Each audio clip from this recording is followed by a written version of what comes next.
আমরা এবার একটু শুনবো যে রাসূলুল্লাহ সাল্লাল্লাহু আলাইহি ওয়াসাল্লাম কদরের রাতগুলোতে কি কি ইবাদত করতেন। আমি খুঁজে 5টা আমলের কথা পেয়েছি বিশেষভাবে, কমন যে আমলগুলো সেগুলো তো ছিলই, বিশেষভাবে 5টা কাজ রাসূল সাল্লাল্লাহু আলাইহি ওয়াসাল্লাম এই কদরের রাতে করতেন। 1 নম্বর কাজ হচ্ছে তিনি সারা রাত জেগে ইবাদত করতেন এবং পরিবারের লোকদেরকে ঘুমোতে দিতেন না, উঠিয়ে দিতেন। বছরের অন্য কোনো সময়ে সারা রাত জেগে ইবাদত করার কোনো নজির রাসূল সাল্লাল্লাহু আলাইহি ওয়াসাল্লামের জীবনে ছিল না। সব রাতে ঘুমাতেন, কোমরে ভালো করে লুঙ্গি বেঁধে বা গামছা বেঁধে আটকাট বেঁধে নামতেন শেষ 10 দিনের জন্য। এই সময় তিনি মানে কাউকে কেমন যেন চিনতেন না, সবসময় ইবাদতে মগ্ন থাকতেন।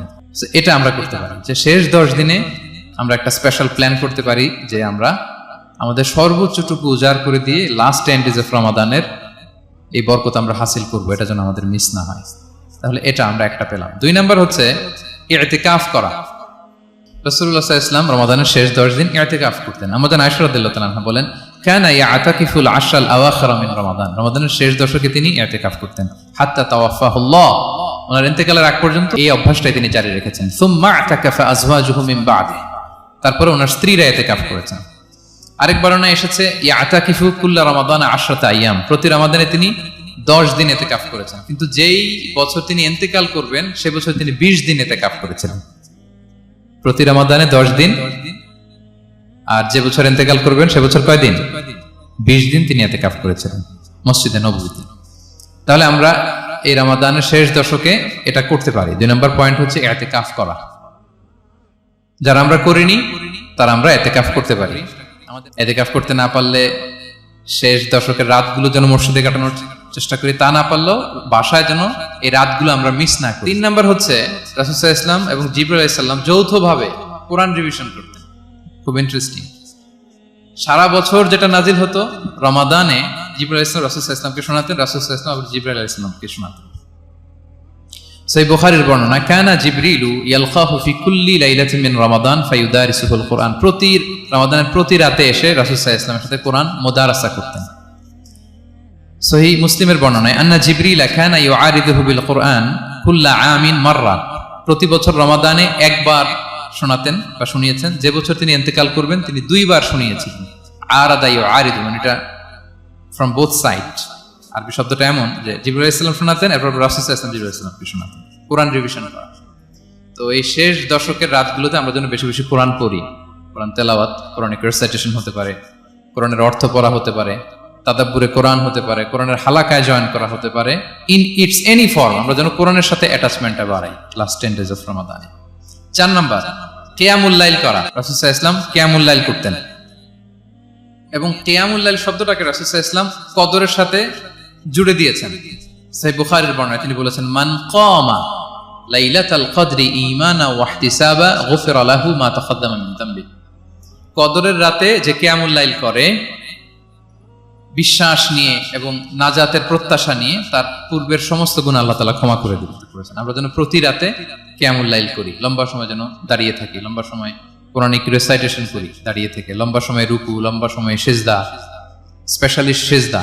আখরাবু মা ইয়াকুনুল আবদু মির রাব্বিহি ওয়া হুয়া সাজিদ ফাআকসিরু ফিহি দুআ। বান্দা যখন সিজদায় থাকে আল্লাহ সবচেয়ে কাছে থাকে। তো আমরা তো আল্লাহর সবচেয়ে কাছে যেতে চাই এই ক্রিম টাইমটাতে, কি বলেন? আমরা যেন লম্বা সময় সিজদাতে থাকি।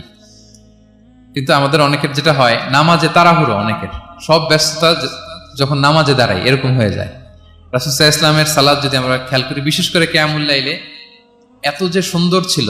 আম্মা জান আয়েশা রাদিয়াল্লাহু তাআলা আনহাকে জিজ্ঞেস করা হয়েছিল যে, হে আম্মা জান, রাসূল সাল্লাল্লাহু আলাইহি ওয়াসাল্লামের কিয়ামুল লাইল কেমন ছিল, কিভাবে কিয়ামুল লাইল করতেন? আম্মা জান আয়েশা দেখেন ওনার এক্সপ্রেশনটা কত সুন্দর। তিনি বলেছেন, ফালা তাসআল আন হুসনিহিন্না ওয়া তুলিহিন্না। রাসূল সাল্লাল্লাহু আলাইহি ওয়াসাল্লামের কিয়াম যে কত সুন্দর ছিল, কত লম্বা ছিল, আমায় জিজ্ঞেস করো না, আমি বলতে পারবো না। আমরা অনেক সময় যখন খুব বেশি চমৎকার কিছু হয় তো আমরা কি বলি, ভাই এত সুন্দর ছিল আমি বোঝাতে পারবো না, এরকম বলি না যে এত অসাধারণ আমি বলে বোঝাতে পারবো না। বাংলাতেও কিন্তু আমরা বলি এত চমৎকার বলে বোঝাতে পারবো না, শব্দের বুননে, ভাষার বুননে আমি ফুটিয়ে তুলতে পারবো না। আমাদের আয়েশা এটাই বলেছিলেন, ফালা তাসআল আন হুসনিহিন্না ওয়া তুলিহিন্না। রাসূল সাল্লাল্লাহু আলাইহি ওয়াসাল্লামের রাতের নামাজ কিয়ামুল লাইল যে কত সুন্দর ছিল, কত দীর্ঘ ছিল, লম্বা ছিল, আমায় জিজ্ঞেস করো না, আমি বলে বোঝাতে পারবো না। সুবহানাল্লাহ আলহামদুলিল্লাহ। আমরা যেন লম্বা সময় কিয়ামুল লাইল করি। আমাদের আয়েশা রাদিয়াল্লাহু তাআলা আনহা আরো বলেন, কানা ইয়াকুমু মিনাল লাইলি হাত্তা তাতাফাত্তারা কদামা। এত দীর্ঘ সময় দাঁড়িয়ে থাকতেন, থাকতে থাকতে ওনার পা ফুলে যেত।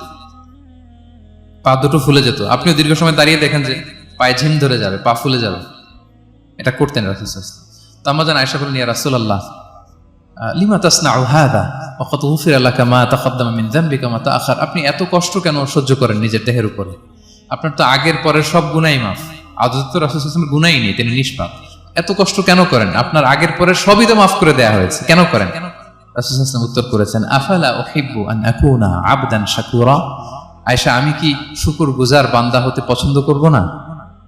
আল্লাহ তাআলা আমাকে তার রহম এবং করমে সব মাফ করে দিয়েছেন, কিন্তু আমি কি শুকরগুজার হব না? আমি কি আমার রোলটা প্লে করব না? আমি কি নিজেকে সঁপে দেব না আল্লাহ তাআলার কাছে জায়নামাজে?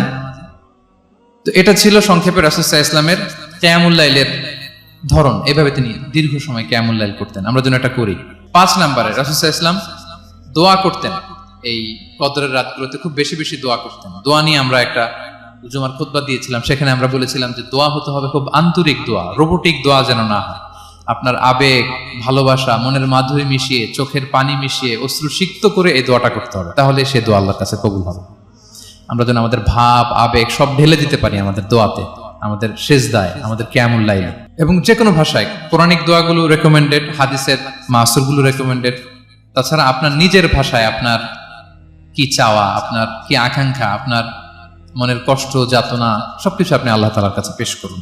এবং আম্মা জান আয়েশা জিজ্ঞেস করেছিলেন, ইয়া রাসূলুল্লাহ আমি যদি কদর পেয়ে যাই আমি কি বলবো এ রাতে? মা আদউ, কি দোয়া করব? রাসূল সাল্লাল্লাহু আলাইহি ওয়াসাল্লাম বললেন, তাকুলিন, আয়েশা তুমি বলবে আল্লাহুম্মা ইন্নাকা আফুউন তুহিব্বুল আফওয়া ফাআফু আন্নী। আয়েশা তুমি যদি কদরের রাত পেয়ে যাও এটা বলবে, হে আল্লাহ আপনি ক্ষমাশীল, আল্লাহ আপনি ক্ষমাকে পছন্দ করেন, আল্লাহ তাই আপনি আমায় ক্ষমা করেন। হে আল্লাহ আপনি ক্ষমাকে পছন্দ করেন, আল্লাহ আপনি আমাকে ক্ষমা করেন। এই দোয়াটা আমরা যেন বেশি বেশি করি। আমার সাথে সাথে সবাই একটু পড়ুন মেহেরবানি করে, আল্লাহুম্মা ইন্নাকা আফুউন তুহিব্বুল আফওয়া ফাআফু আন্নী। আল্লাহুম্মা ইন্নাকা আফুউন তুহিব্বুল আফওয়া ফাআফু আন্নী। হে আল্লাহ আপনি ক্ষমাশীল, আপনি ক্ষমা করাকে পছন্দ করেন, আল্লাহ আমাকে ক্ষমা করেন।